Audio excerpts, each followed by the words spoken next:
What are the visible differences, if any, that you see between Christians and non-Christians?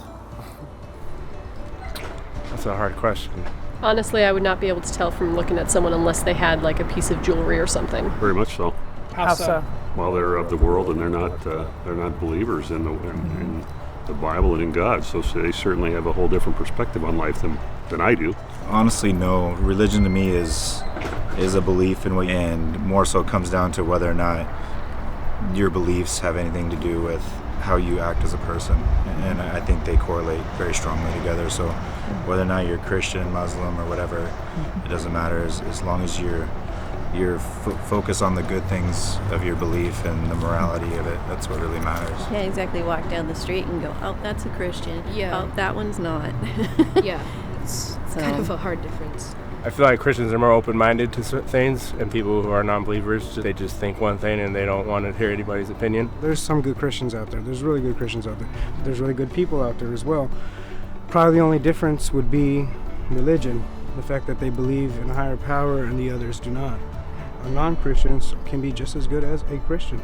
Only difference is one believes that they're going to go to heaven and the other believes they're not going to go nowhere. I just see everyone like the same, and then like Christians go to church and maybe like be nicer to more different Christians. But I would say there is visible differences just in, truth. The world, as you see it, everything is for themselves, and if they got to lie to get something, then that's okay. I think people who believe in afterlife tend to be less depressed because there really isn't a lot to worry about.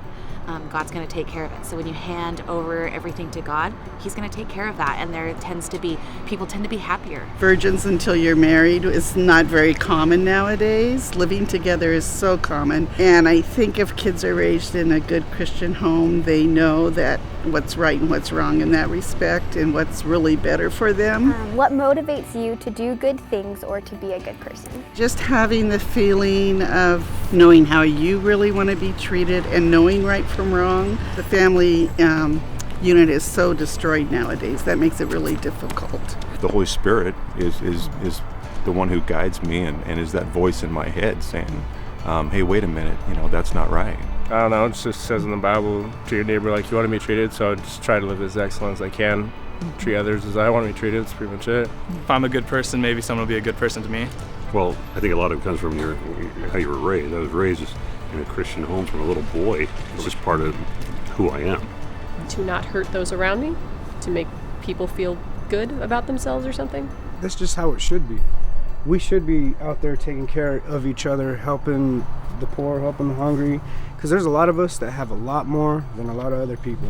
I know that I'm doing something to maybe help society or make someone's day. So inside, I know that's the right thing to do. And being kind and being helpful. Feeling the Holy Spirit, going to Bible study, seeing the things that God does for me on a daily basis. I think at the end of the day, I think you all want to look back at your life and not regret anything you did, and whatever choice you make will have that future consequence, and then you just kind of go from there. So I believe in God, but my daughter was killed in a car accident when she was 12. And I think all the time, what if she can see me? And what if she's up there with God? And I would want her to be proud.